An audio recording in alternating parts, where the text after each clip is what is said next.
everyone's like, well, if UFOs were real, they'd land on the White House lawn. Well, they almost did in 1952, 2 consecutive weekends in July, okay?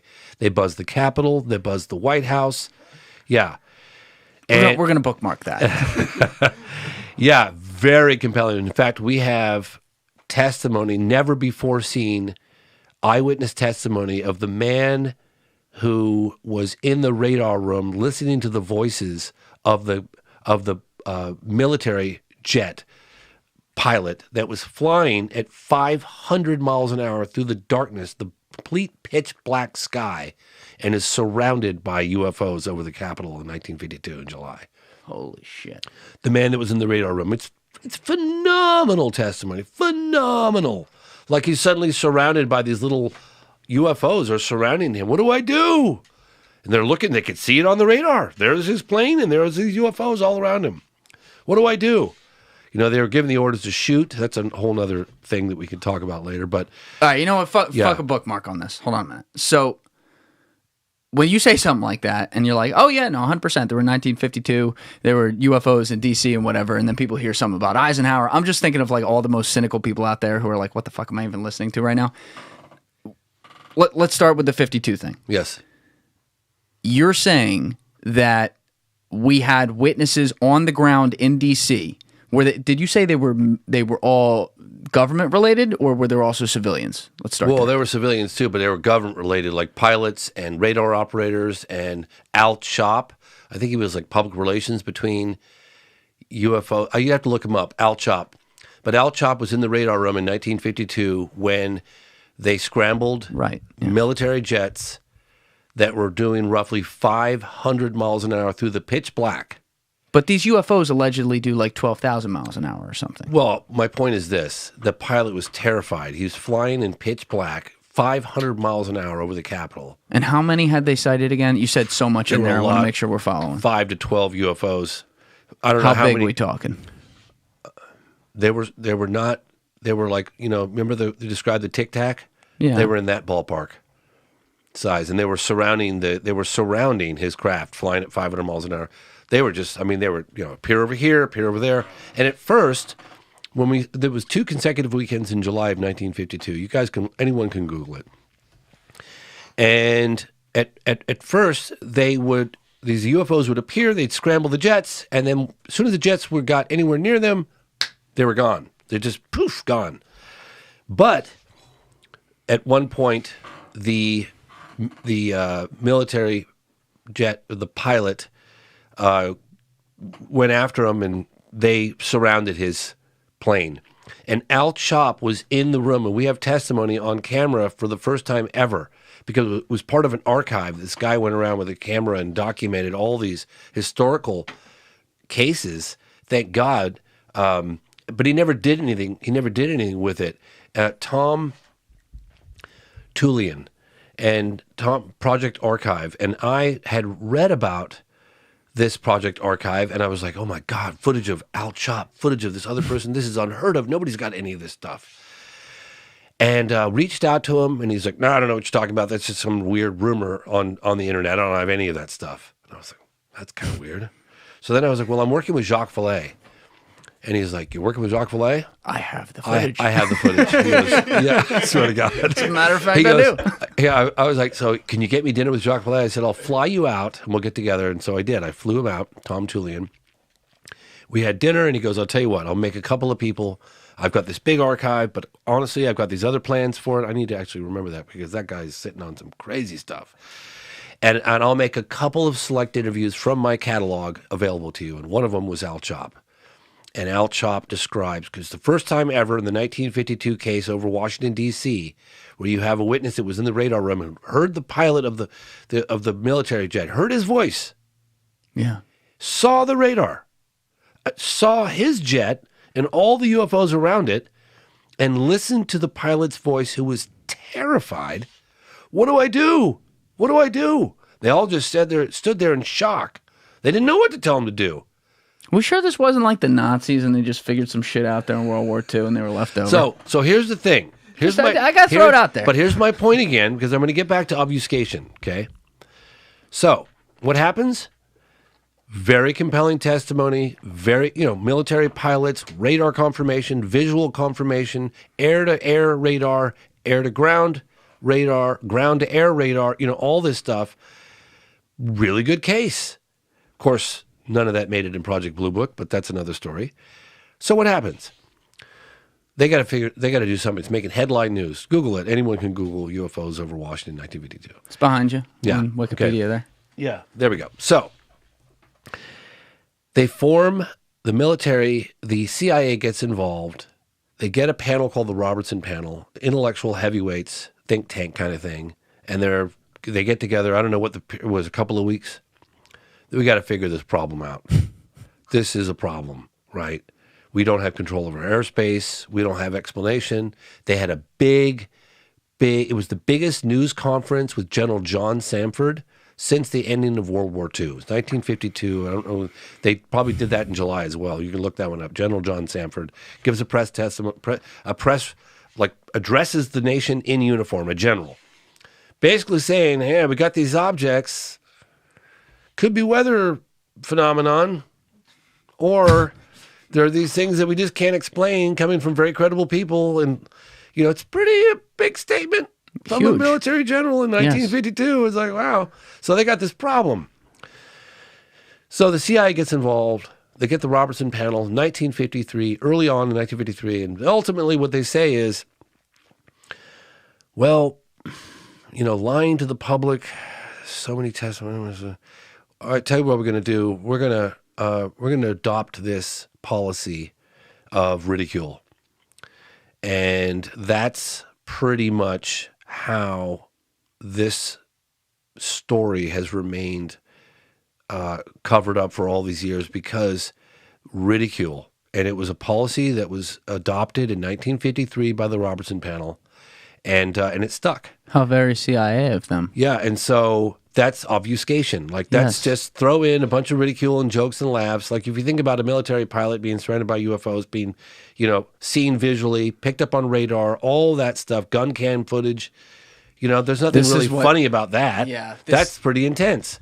But you have the ridicule factor, so now you got this knee-jerk reaction. Anytime UFOs are mentioned, it's giggle factor, right? And that's a very effective campaign, and that started in 53.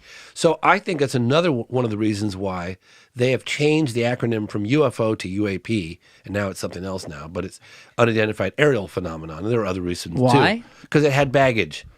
The word UFO has baggage. And you're saying they don't want it to have baggage. They don't want it to have baggage. You don't think that, the intelligence services don't want it to have baggage? Well, it does have baggage, and they don't want that baggage. Yeah. That's definitely one of the reasons why. I promise you, that's one of the reasons why they changed it. I promise you. Also, it's slightly more accurate, but yeah. There are so many things, I do want to say this, for the record. Yeah. There are so many things you're saying in these stories that I'm saying maybe every 15 seconds where I could stop you and ask a clarification question, but there's just too much, so that would ruin the podcast. So for people out there right now who are listening, but what about this? What about that? Fair.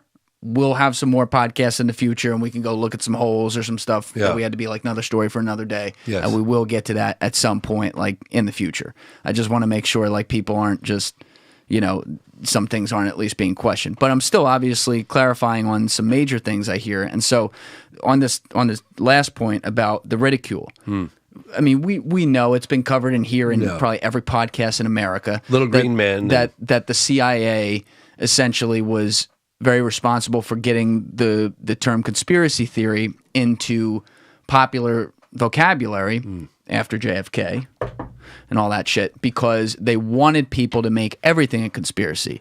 And mission accomplished, fellas, if you read the YouTube fucking comments out there, everyone thinks everything that ever happened is oh my God, it was this or that.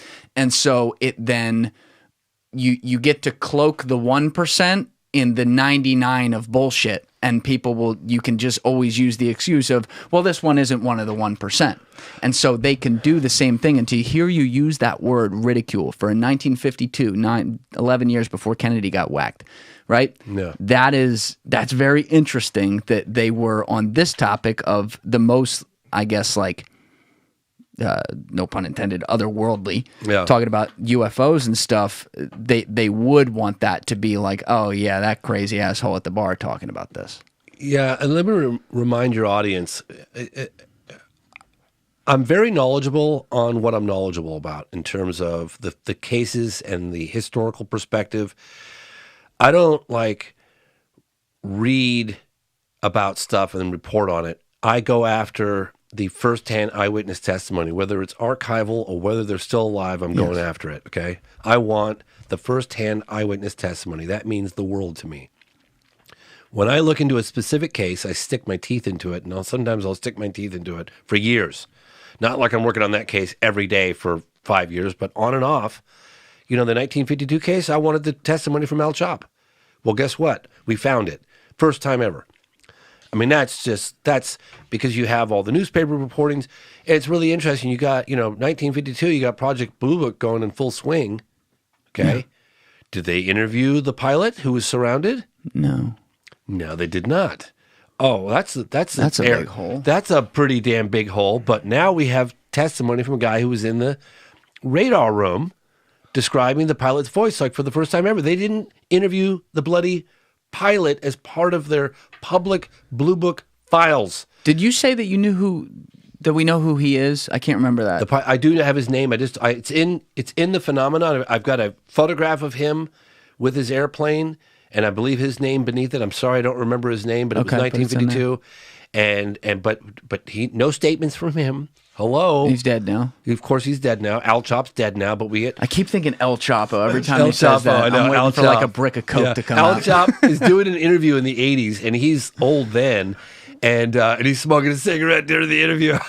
The aliens were here, Chico. But he was in the Pentagon. He was part of like public relations officer or liaison, press liaison, something like that. It's explained in the phenomenon, and I got his testimony in the phenomenon. So I guess what I'm saying is, what I know is from my own firsthand. I go to on location. Yes. I'm investigating a case in Africa. Guess what? I go to Africa. I'm investigating a landing case in Socorro, New Mexico. I'm going to Socorro, New Mexico. I'm talking to the family. I'm going to the National Archives. I'm talking to the friends. I'm talking to coworkers. I'm really going to stick my teeth into this case because I don't believe something. Initially, when I hear something like a landing in Africa, bullshit, right? A UFO crash in Brazil, bullshit. Extraordinary claims require extraordinary evidence, period. I don't care what you think of Carl Sagan. He said that, and it's true, So in any case, all the stuff I'm sharing with your audience is stuff that I have personally looked into and gotten the testimony, either archival or met with the witnesses years later. Or both. And that's how I draw my own conclusions based on my personal research. I don't just like somebody who'll remain nameless, but he wrote a book on Socorro, and he got the symbol wrong that was on the side of the craft. And I called him up, and I was like, hey, well, how do you know? I said, because I went to the National Archives and I got the document that was written in Dr. Hynek's own handwriting of the case. Then I talked to his wife and I talked to the people around him and, and that's how I know, I was like, have you been to Socorro? He's like, no. So you did a film, you wrote an entire book on this case and you never even went to Socorro or the National Archives? Probably a government plant. He's not actually, but I bless his heart. He's a good guy. But how are you going to write a book on something if you haven't even been to the location? You haven't met with his, friends. His wife said to me, I'll never forget this. This is a guy who probably looked an alien straight in the eyes. A police officer. And this is not coming from me. This is coming from them. She said, I don't know what he saw, but he was never the same. And he admits that he made eye contact with this thing. Like it looked, because he was calling out. He was driving in his car because he saw the object coming down as if it was landing and it was in trouble. He didn't know what it was. And then what was the aftermath? The thing, they got back in and they left, right? Yeah, they got back in. So what happened was he was pursuing a speeder through the town of Socorro, New Mexico, April 24th, 1964, about 5 o'clock in the afternoon. And he's chasing after this car. It was a convertible. And he sees like something flickering in the sky off to his right. And he knows there's a dynamite shack. And he thought maybe some dynamite was going off. He was like, oh, shoot, this could be trouble. So he terminates the chase and he drives up this hill to get a look. And he sees this object down. He gets up the hill and he looks down in this little arroyo and he sees this object sitting on the ground with a couple of these small little diminutive, children-like people is what he said. Looking at him, and he's got his window rolled down, and he's in his cop car. And he's probably a couple 100 feet, 300 feet, maybe a little more away from this object. He's got the window down, he's got his arm out the window, and he's looking out the window with the window down. What am I looking at? He's like, did a car crash and there's a couple of kids down there? So he's calling out. He's trying to call out, like, hey, you okay? You know, you guys okay? Or is everything okay down there? And I know this because I read the article that was written right after it happened. I was going over it with Mary Zamora, his wife.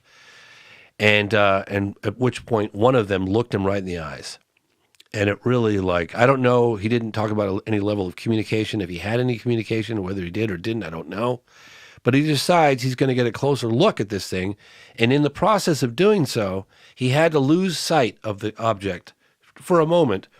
And I don't know how much you could see that. Like, let's just say, like, the UFO's here. He's on a dirt road here, okay, and he's looking that way. Mm-hmm. He's going to drive around to here. But in the process of driving from here to here, he loses contact with it just for a little bit. Well, then he gets here. What do you mean he lost contact with it? He couldn't see it visually for a second because he had to drive around a little hills and bushes. And so he lost visual contact with the craft that was sitting on the ground with the two beings on the outside, okay? So he drives around, and now he's about 50 feet away from this thing, 60 feet, and he gets out of his car, and as he's getting out of the car to get a closer look, to walk towards this thing, he takes about 2 or 3 steps. He hears a clunk, and he used to be in the Army, and he said it sounded like that of a hatch of a tank. It was a very, like, clunk, you know, and he didn't see them get in it. He didn't see the door close. That's what he heard. He got about 3 or 4 strides towards this egg-shaped object that had a red symbol on the side of it, which, again, obfuscation, okay? Well, this was actually one of the good things to have happened. When the first military officer arrived on the scene from the Army, his name was Richard T. Holder, and Richard Holder asked him if he wouldn't mind to say that the symbol was something different than what it was, and that the original symbol was never released to the general public. We found it in the archives in Dr. Hynek's own handwriting, and we had a description of it from the initial leaks that came out from the reporters that were on scene before the military got there, and it was an inverted V with 3 lines. So we weren't sure. So what is that? Wait. So it would be like an that? A, basically, like this. With 3 lines through it? Yeah, with 3 lines. So we had thought that maybe it was a line here, a line here, and a line here. Like a pyramid. Yeah, but as it turns out, we found out for the first time, and I took this guy, Ray Stanford, who wrote the book on it, Socorro Saucer in a Pentagon Pantry. You could look that up too.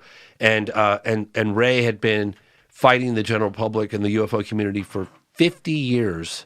When I took him to the National Archives, and he was reluctant to want to go with me, we're not going to find anything, nothing new. I said, well, if you have that attitude, we're not going to find anything. I've researched. I said, let's go to the National Archives. So we go there, and lo and behold, I won't bore your audience with how it came about, but we got the original Project Blue Book files from that case, and they were original, not photocopies, not microfilm, original copies, original drawings. And we found the letter from Dr. Julian, who investigated the case for the United States Air Force, of an inverted V and 3 lines. And what it was... And you verified it was his handwriting? Oh, 100%. Yeah. That was right out of the Air Force files. It's an inverted V. I could draw it for your audience, but it's a slit here, one here, one here, one here, one here, and then one on top. Inverted V. I think I have it. It's on the side of the craft in the film. I'll do a shitty drawing and put it in the corner. That's a little bit dangerously close to the pyramid angle, though. I don't know. What Richard Holder did was he got, actually it made sense. It made sense. He got Lonnie to lie and say that it was something else, like a U-shaped thing with a line here and an arrow. Why? Because if there were any copycat people that wanted to be in the limelight that said I saw the same thing, and yes, that was the symbol on the side, then they'd immediately be able to identify a hoaxer. And that's why they did. So it was smart. Very smart. Yeah, it was smart. So the truth about that never came out, but it, you know, and it's funny actually. Again, there it was in the documentary. I did. Oh God, this is great. You know what? I'll talk about this right now because this is pretty intense. If you want to hear. And you know what? I know I said this earlier, by the way. I just want you to be totally free flowing. I had said once or twice early in the podcast, we're going to get to a moment of contact. Yeah. When I have a guest who's riding on some shit, we're riding on some shit and the plans are out the window. So keep going. We'll get there eventually. I've never gone public with this because, okay, so. Oh, that's over. Let's go. All right, let me give you guys the truncated version because it's kind of cool. I interviewed, and when I tell you I stick my teeth into a case, I stuck my teeth into a case. Let me take a sip of water. I talked to this guy, Christopher O'Brien. He's like, you're doing a document, you're going to cover the Socorro, New Mexico case. And I'm going to remind your audience, it's probably only going to be 8 to 10 minutes max in an hour and a half or an hour and 40-minute film. But I want to get it right. And I want to get every aspect of it right. So I flew to the East Coast. I met with this guy, Ray Stanford, who wrote the book, Socorro Saucer, Pentagon Pantry, talking about the case. Apparently he was there within a week or so of it, saw the imprints, all this stuff. And in his book, Ray is talking about metal shavings from the landing gear of the craft that were recovered at the site. And Ray Stanford actually had those in his possession. Now, are they metal or metal shavings? Were they metal appearing? Because it could be some element we don't know about. So here's how he explained it to me. He said that, and I wasn't going to. In fact, I didn't even include this in the phenomenon. I didn't. So, and I had the rocks. Ray Stanford showed me the rocks. What happened? The landing gear came down. This thing was very, very heavy, and it broke this rock in half. It was a very hard rock, and it had a razor sharp edge. And the landing gear came down and hit that razor sharp edge of the freshly broken rock, and it peeled like a shaving. Very thin shaving, like almost like when they make drinks and they get the orange and they get the little thing out and make those. Yeah. He said it was like that. Metal shavings. And he got those. He dropped one of them in tall grass, never found it. The other one went to a lab at NASA, and they determined that they were magnesium isotopes not found in the U.S., not found in the world, something like this. Is this what you had the Stanford doctor look at? No. Different thing? Yes. Because he was talking about isotopes. No? Yes. I'm not crazy? Yeah, no, you're not crazy. Okay. All right. Yeah, but that was a different thing. Okay. So this is Ray Stanford's story to me. And he's like, I took these in. He's like, I had him in my hands. And he took one he dropped in tall grass and never, I was like, you dropped it in tall grass and you never recovered? He goes, I looked up, I was on my hands and knees for hours. I don't know what happened. He was devastated. Talking about it like 40 years later, he was devastated. So inconvenient. God damn. So he takes the other one to a lab at NASA, and the initial findings are astronomical. Like, he's blown away, and he's like, oh my God. And then they're gone. And he's like, well, what do you mean they're gone? Well, we had to destroy him in the process of, So he was like, somebody stepped in, whatever. He said, my biggest regret was I trusted that, Anyway, so I heard about that, but I didn't cover it in the film. So I'm in the field. I'm in Socorro, New Mexico, and I'm interviewing his coworker. Now, his coworker worked out at the dump site. Now, Lonnie Zamora was a police officer, but because of the attention and the ridicule that he got, it was putting too much pressure on him, the town, his position as a police officer. Oh, you're the guy that, sees, oh, I was speeding. Oh, yeah, coming from the guy who sees little green men, like, that kind of thing. So he quit his job, and he quit being a police officer, and he got a job working at the dump site. And he wanted to be at the dump site because he was away from everybody else. He didn't have to see anybody else, talk to anybody else. And he worked with this guy who I have on camera. I have this, everything I'm about to tell you I have on camera. None of it's been released. So I'm doing the interview, and I want to get his description of the beans, because that was the aspect of the encounter that was so downplayed, because the Air Force wanted him to really, like, don't talk about the aliens that you saw. Don't talk about the beans. That's much more difficult to explain. Anyway, so this guy did not want to meet with me. Oh my gosh, we found him, and I took his wife Mary out there. We're like, got her involved, a call, and you have a gun to her head. Yeah, I got, and she didn't want to meet with either. The whole thing took a long time. This is a tight-knit community. You get a community. lot of people to meet with you. Didn't want to meet with you. They did not want to get an outsider in this community. I'm telling you, it took time, and I had people that worked with me on the inside that were, anyway. Reluctantly, we managed to get him in his yard to go on camera. He's talking about, he said, James, he said, I worked with Lonnie, what was it, 28 years, 30 years, 35 years, a long time. ever since he left the police force in 1964. And I think he retired in like 2003 or something like this. And he died in 2008. So he said, I never talked to him about the alien encounter. And at the end of 30 years or 28 years, whatever it was, whatever period he was at the dump site, Lonnie came to him when he was retiring. He said, you offered me an opportunity. I'm so grateful. I want to thank you so much for the employment and this. And I got to work here. And his buddy goes, yeah, I just would like one thing. And Lonnie knew immediately what he was talking about. He goes, okay, I'll tell you. So then he tells him, and of course he shared that with me. So in the process of this, he said, oh yeah, and real nonchalant, oh yeah, Lonnie still has metal shavings. I said, what? He goes, oh yeah, Lonnie said he had the metal shavings. I said, metal shavings, and I immediately thought of Ray Stanford at the site who found metal shavings himself. And Lonnie, I don't know how much detail you guys want me to go into here, but Lonnie... All of it. Okay, so Lonnie, Ray Stanford, and Dr. Jalen Hynek are out at the site. Maybe about a few days after it happened. And Dr. Hynek was a debunker at this point. Now, this was a case that was a turning point for him individually, right? But still, he's working with the Air Force. So he's like, they're trying to get him to downplay. They're interrogating Lonnie about the beans, what they look like. But publicly, they're talking about clothes sheets hanging on a clothesline, just some complete nonsense. So Ray doesn't trust Dr. Hynek. Ray's independent. I'm not sure which organization he was with at the time, but it was a private organization. So Ray is investigating the case. And Dr. Hynek is investigating the case. They're out there at the site. It was dusk. And Lonnie points out the fact that, hey, you might want to, there's some kind of things down here, and sees that there are metal shavings. And Hynek somehow doesn't pick up on this, and he leaves. And Ray goes back later with a flashlight, and he gets these metal shavings. Either with a flashlight that night or I'm sure he went with a flashlight that night. So he gets these metal shavings. So I'm thinking back, this guy, so Lonnie is the one that pointed this out. So Lonnie probably kept some of the metal shavings himself. Okay? That's what he said. And you made it sound like when you were hearing this, he was still alive. He wasn't. Lonnie was dead, He was already...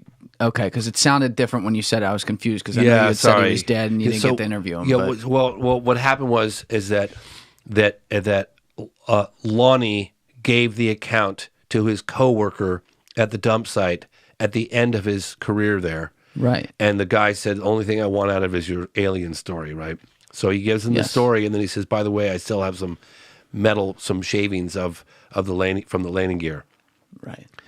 So I'm like, oh my gosh, why on earth would this guy make this up? It makes sense. It corresponds to Ray's story and the metal shavings. So I go back to Mary's house, Lonnie's wife, who's obviously still alive. And I said, Mary, how did Lonnie die? Oh, it was really sudden. He wasn't feeling well, and he sat down on the bed, and I went and got him a glass of water. I came back, he was gone. So I said to myself, okay. How old was he? Don't know. He would have, I don't know. He wasn't like 85. No.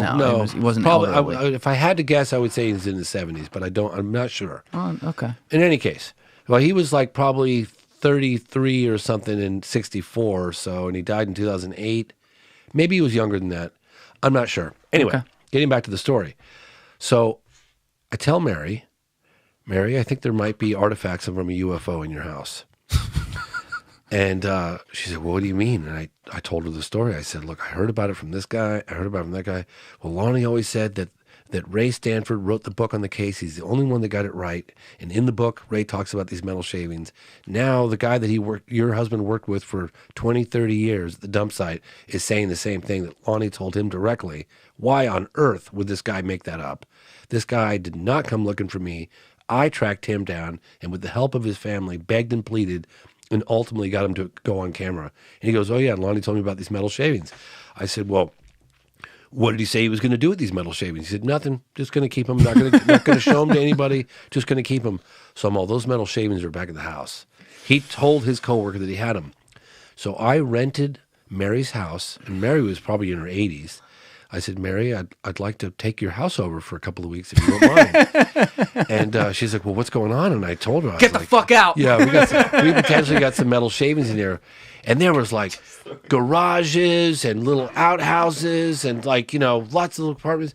Dude, I took the ceiling compartments apart. I took the floors. I mean, I got a couple of people and I tore that place. He had this one area. She let you do this? She did.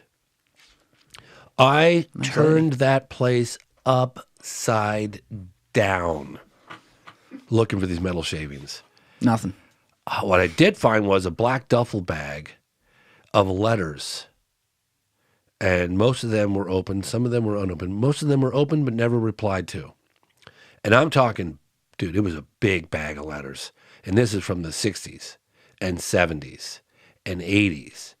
And these letters, in some cases, had references to photographs that were taken.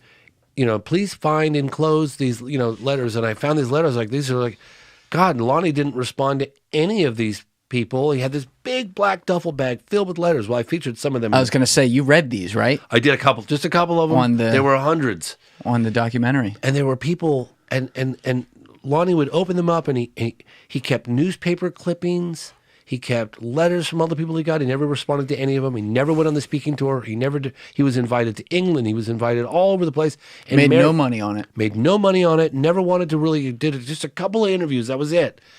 And he really downplayed later on in life, And I also talked to this guy, Paul Harden, who was the local reporter in 2008 in Socorro, New Mexico. And Paul, for the records, wanted to do one final interview with Lonnie Zamora. He was getting on in age, for the record. And Lonnie said, don't ask me about the creatures. He said, okay. And so he did the interview. So that aspect, again, was downplayed. And so Lonnie rarely talked about the beings. Very rare. Like, there was probably about an hour where that aspect of the encounter came out before Richard Holder arrived on the scene and before Project Blue Book and the FBI all got involved. And so, so I turned her house upside down. And you get all... And I find the letters. I find the very handcuffs that he had with him that he was wearing during the encounter, which I actually... He's wearing handcuffs? Which I got those handcuffs. Mary gave them to me. Are we sure he wasn't on mushrooms? He was on duty in uniform. So, well, I mean, that's never stopped a few guys before, I'm just saying. And there was physical evidence that corresponded directly with the eyewitness testimonies. One of the best cases, part of Project Blue Book files. It was one of the best, most well-documented close encounters of the third kind in U.S. history. Yeah. So I turned her house upside down. Couldn't get it. Couldn't there get were the metal small shavings. It could have been anywhere. I remember I was in the shop, and there was so many things and places it could have been. He could have had it buried out in the yard. I don't know. And I was like, were you out there with the metal detector? If I could have just interviewed him while he was still alive, I might have gotten those. And that, you know what? Where your head goes when you watch, frustrating. When you watch any interview that you do or other people do with people who have supposedly seen UFOs or seen aliens, everyone's looking for the catch, like we're going to find out they're crazy, or we're going to find out, they're monetizing this whole thing or something. And of course, when you hear someone didn't monetize it, immediately go, okay, we like that. But I do wonder sometimes if not even drug related, like I joke about, but just in general, like if people kind of leave themselves for a minute and really convince themselves that they saw something. Because what we do have to say here, and this doesn't have to do with aliens, this has to do with just human nature and psychological fact. One of the most difficult and controversial things in the justice system, for example, is eyewitness testimony, because there are people who won't get up there and lie, but they will not tell the truth because they think they saw something, or it was re-anchored in their head that they saw it this way. We even see it in interrogations where cops make someone believe they actually did a crime when they didn't. There's a weird loop that happens with people where, you know, we say something to ourselves or like think we saw something but weren't sure and maybe we never did. And I would say, once again, like I pointed out earlier, when you hear all these people from all these different places over all these years pre-internet describing and drawing the same thing, that's where it starts to go, okay, there's something to that. It's not like, you know, the person in Australia in 1966 is talking with the kid in Zimbabwe in 94 or something like that. Or are they? I don't know. But with some of the people you talk to, maybe the ones who don't draw out exactly what they saw, or who you only got to review archives, maybe you didn't even talk to them. Do you ever find yourself wondering if this person was just looking for meaning in their life, and it was, or they actually think they saw something, but they really didn't? It might have been like a fucking shooting star or something like that. Couple things. One, the better the witness, the less likely they are to want to come forward. I go after witnesses very, very seldom when any witness approach me. When I go after a case, I will track witnesses down, and sometimes it takes years to get them to come forward. With moment of contact, some of those witnesses that we got, we massaged those witnesses for 15 years, 10 years, 5 years, 7 years. Oil or? I like fucking with people. We have fun in here. Yeah. More, you know. Happy ending, everything. Hey, whatever we're willing to do in our relentless pursuit of truth here. No, but my point is that the better the witness, the less likely they are to want to come forward willingly. Yeah. Okay? 2, we're dealing with one of two things, and this is just the bottom line. There's no question that there are these objects of unknown origin whizzing around, incredibly well documented, photographed, radar, visual, all the above, everything except have your hands on it. You got photographic evidence, you got radar evidence, you got visual evidence, multiple eyewitness testimony, broad daylight, blah, blah, blah, dating back to the 40s. Some say a lot further than that. But anyway, modern day UFO waves. Those are real. They display a technology that is light years advanced from anything that we even have today. They've got no wings, no tail, no visible means of propulsion. They have the ability to hover, to accelerate from the standstill to out of sight in the blink of an eye, right angle turns at high speed. They don't make a sonic boom. They don't make any wake, air disturbance, and almost no noise. Sometimes we'll report like a slight humming or a buzzing. That's it. So there are two options. 1, we're not alone.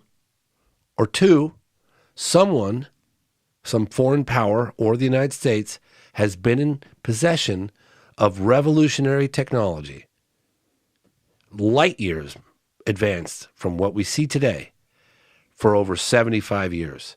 So, Russia, China. Now, what seems more likely? That we're not alone, or that someone's been in possession of this technology? And if you look back at the historical records, and we show some of that in the phenomenon, this stuff. And then, of course, you've got the aspects that's not even mentioned in all today's reports that are going on, that the United States Air Force categorized the 3 different types of sightings. Yeah, like you laid out. Yep. Yeah, close encounter of the third kind. Mm-hmm. Beings associated. Well, guess what? If there are beings associated and they don't look like us with a craft that's displaying this kind of technology, plus you got the beings that don't look anything human-like, that's a pretty good indication that we're not alone, right? So it's one or the other. So two things here. I want to get your thoughts on these. First is, I am at a point, and really Alessi here is responsible for getting me really into aliens. Mm-hmm. When he went and did the stuff with you and was telling me all about it. I'd always thought about it, but never. Yeah. I was never one of these guys. I was a big YouTube documentary guy, not on aliens, mm-hmm. right? And now I'm thinking about it a lot more, and it actually, maybe there's a part of it that's like, there's an explanation for some things now in my head, and I wonder if that's what it is, and so I'm all in on it. But you look at how people have gotten to this point with, you know, putting all these sightings together like you did and trying to figure out what's behind it. To the people that immediately dismiss all this, even after hearing some of it if they have. The one thing I'd say is I actually think it's kind of narcissistic for us on Earth as humankind to actually think that out in the galaxy that we do not know how big it is. It could be endless, like literally endless. It could be simulations, whatever. To think that we are the only intelligent life form. I'm not talking about, the 9 planets and stuff in our solar system. I'm talking all the way through the whole galaxy. To think that we are the only intelligent life form that's ever existed in our very short human history in the context of time, right? Like a long life to us is 100 years. That's nothing. The humans have been around there's arguments over that, but not that long. It seems to me very selfish to assume that could be true, especially given the fact you look at the exponential curve of technology and how we've developed it over time, and it's still, as of this moment, exponential. They say at some point that'll end, but who knows? Who knows when that is? Who's to say that other galaxies haven't figured out those theories of relativity, the speed of light, the changing of time, all these different things that we haven't, to say nothing of these mysterious crafts that they allegedly have, and the telepathy and the things. Like, just simulate our own world, simulate that guy talking about having us, Elon Musk on my wall, talking about having us talk to each other with Neuralink without opening our mouths, and how that could just be like the earliest, Moses in the Bible type discovery that some fucking civilization had 10 billion years ago. Yeah, it's like, crazy. We're cyborgs already. It was like, what do you mean? It's like, look at your phones. Basically, all you got to do is attach it. We're already looking for. But let me say. And I'll get to the second thing, but I want you to respond to this first. Yeah, well, so you think about it this way. Nobody thinks we're alone in the universe. That's long. No one. I could find you a few people. Oh, yeah. Well, the vast majority of the scientific community all confirm there's a consensus. There's no way could be possibly alone. The likelihood or probability of other life, look, we exist out there, is just a 100%. Yes. That's the overwhelming majority of scientific perspective, views, whatever. The question is it coming here? And then I hear people like Neil deGrasse Tyson, which I have tremendous respect for. Took the words out of my mouth. Yeah, I hear him talk about this, and I'm like, you are one of the brightest people but you are being really stupid when it comes to this whole thing. He's like, why would they be interested in us? Well, or something. Yeah, well, but you have to ask yourself, okay, let's just suspend judgment and all imagine for a moment that there was a highly advanced extraterrestrial race or whatever. This is hypothetical, okay? Let's suspend judgment. Mm-hmm. What if Earth was under some sort of surveillance or observation, okay?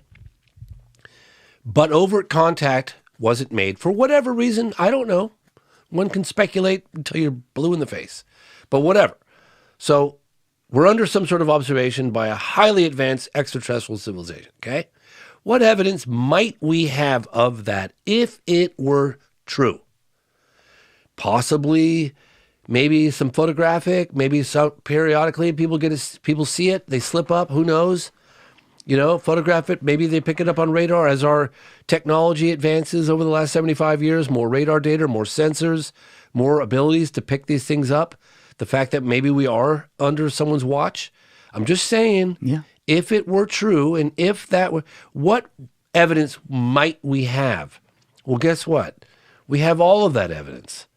That's irrefutable. I mean, the Air Force even admits it. Even now, the intelligence community telling that UFOs are real. We just don't know what they are. Well, you hear the same stories. That's why I start off in the phenomenon with an encounter with a flying saucer back in 1955 by a colonel in the United States Air Force. What was his name again? Colonel William T. Coleman. Yeah. I rented a B-25 bomber, for World War II bomber, for that sighting because it's so significant. And I juxtapose that encounter in 1955 with a pilot, with a World War II pilot, Air Force colonel, head of Project Blue Book for a while, up against David Fravor in 2004, flying the state-of-the-art Navy fighter jet, right? And you listen to the both of them talking about this observed technology, and the parallels are uncanny, okay? How it, appears here, boom, it's over there, takes off, blink of an eye, so this has been well documented, okay? Why don't they make themselves overtly known? Why don't they land on the White House lawn? Why? All they'd have to do is hover over the Macy's Day Parade. Guess what, guys? Game over. Tens of thousands of witnesses, cameras everywhere. They don't do that. They've done some pretty remarkable things. Like if you look at 1997, the Phoenix Lights, that craft was over a mile or 2 miles across. I even interviewed the governor of Arizona. Fife Symington saw it. It was witnessed by tens of thousands of people across the state of Arizona on March 13th, 1997, from about 5 o'clock to 7 o'clock in the evening. Everyone was out into the night sky trying to get a glimpse of the Hale-Bopp comet.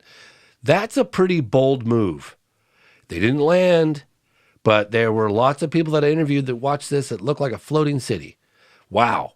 That was a mass sighting. Very compelling.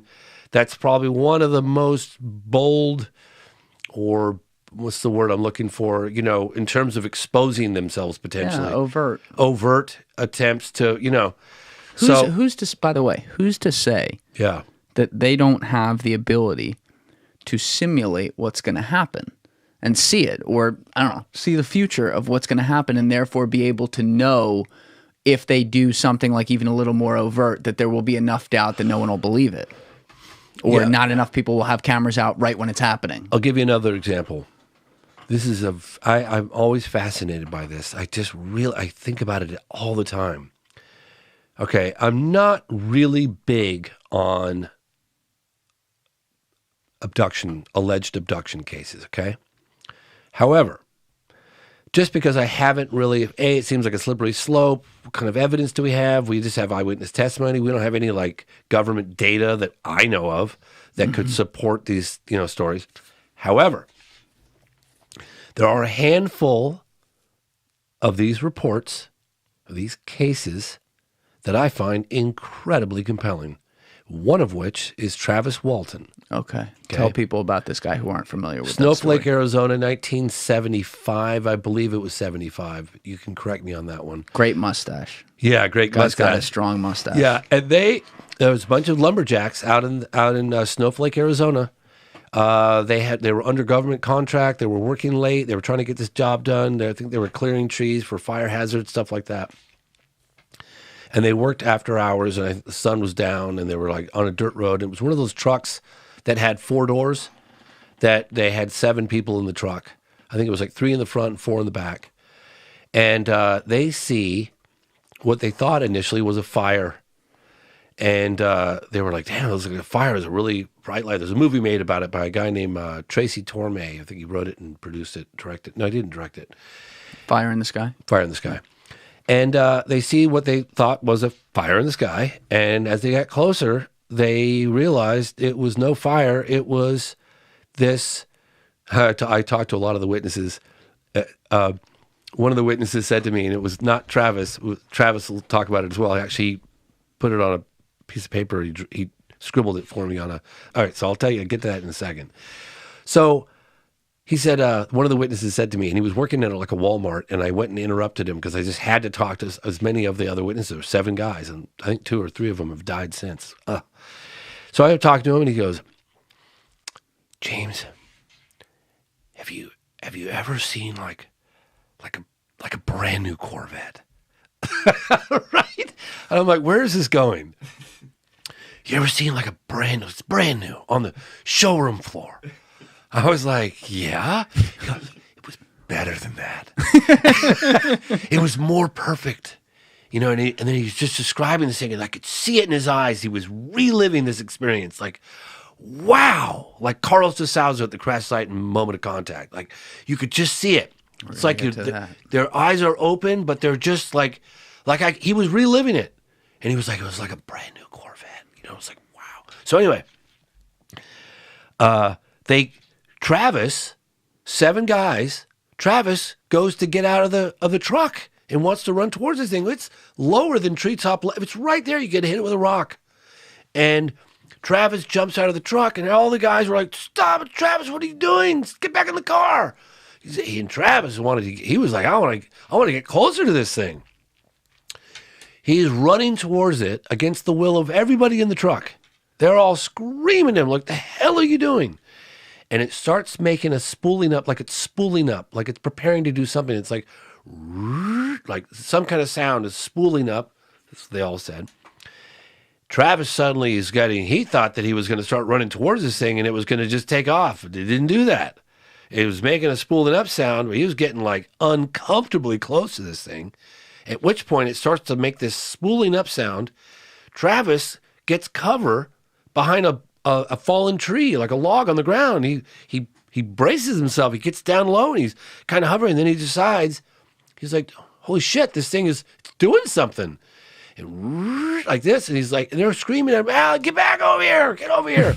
So he gets up from behind the log to make a run for the truck, and some kind of like force field hits him, knocks him like a Raggedy Ann doll, dude. He flies like 60 feet back. He looks like a Raggedy Ann doll. His head? Don't know. He flew backwards. Flew back like a Raggedy Ann doll is how they described it. They hit the gas. The driver hits the gas pedal, leaves Travis for dead. Leaves Great Travis friend. for dead. Yeah, I know. He's Fuck off, Travis. He's thinking we're next. He hits the gas pedal. They get like maybe a half a mile or a mile down the road, and they're screaming and arguing in the car. And the driver's like, I have got to go back. I cannot leave him out there. We have to go back. We're getting out. We're not going to go back. Don't go back. So he says, well, I'm going back. I don't care what you guys do. You guys can stay here for all I care. I'm going back. So they all decided, look, we're better off sticking together. So let's stick together. So they stayed in the truck. They went back. UFO gone. Travis gone. So now these guys are going down to the authorities, right? 6 of them, because I guess there were 7 in all. Travis is gone. Like to report 6. An alien abduction? Exactly. So they go down to the authorities and they tell them what happened. Of course, the stick them in the drunk tank. Yeah, they tell them what happened, and they're all under pretty much suspicion of murder. So now it's a murder case. They killed. They went right there. Absolutely. So they get the dogs to go find the body. They're like, you killed him. You buried him. We're all going to go find him. So they start this intensive manhunt. Excuse me. I don't know how many days it goes on for, but days.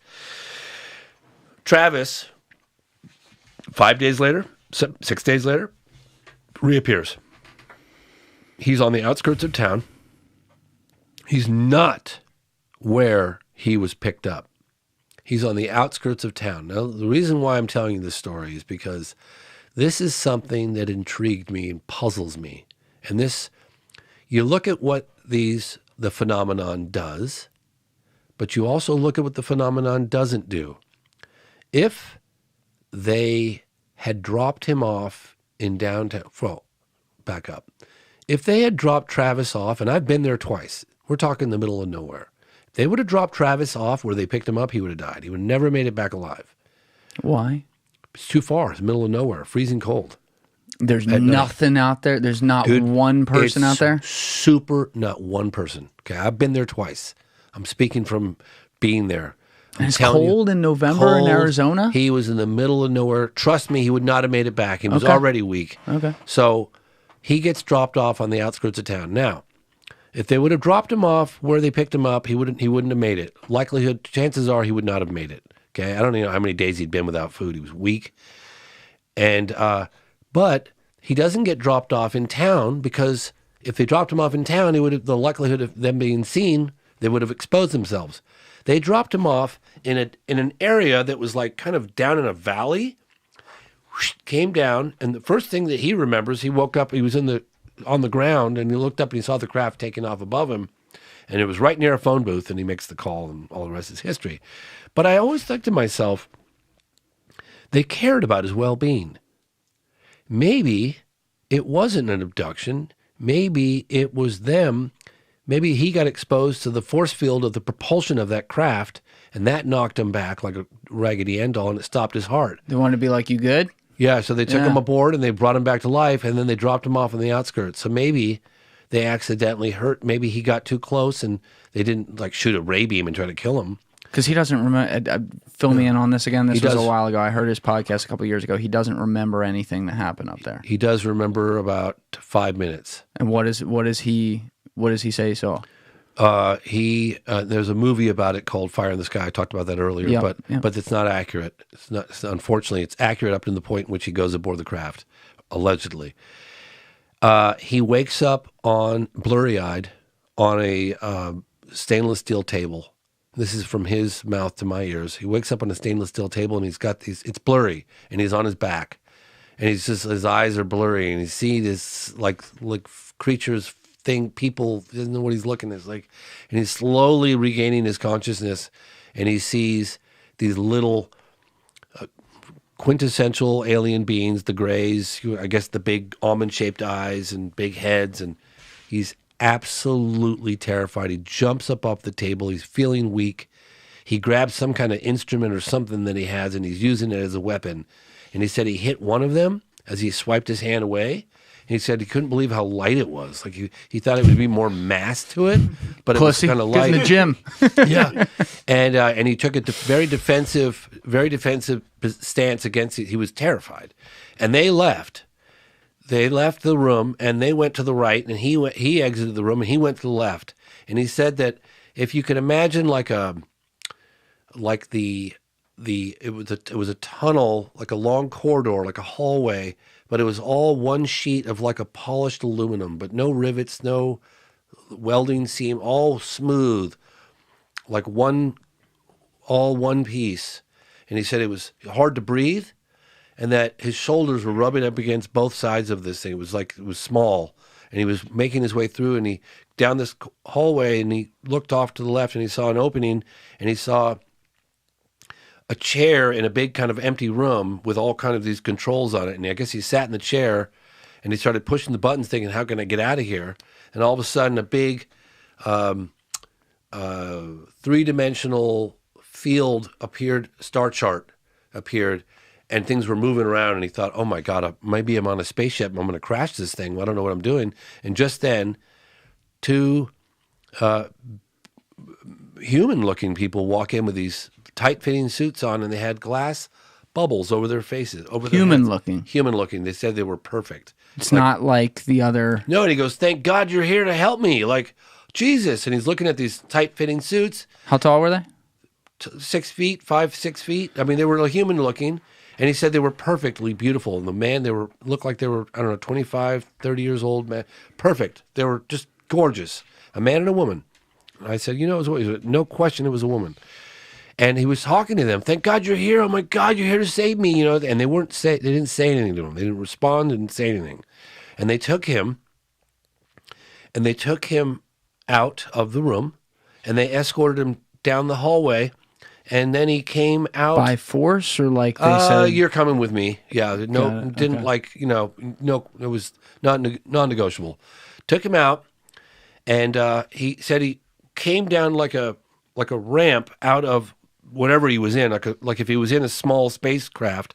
He said that the small spacecraft was either in a hangar or it was in the belly of a massive. And I said, what do you mean? He goes, well, there were lots of different sizes of landed disc-shaped UFOs. Some of them were smaller, some of them were quite big, and it was either a massive hangar, like massive hangar on a planet somewhere, or it was a massive hangar inside the belly of a big spaceship. He didn't know.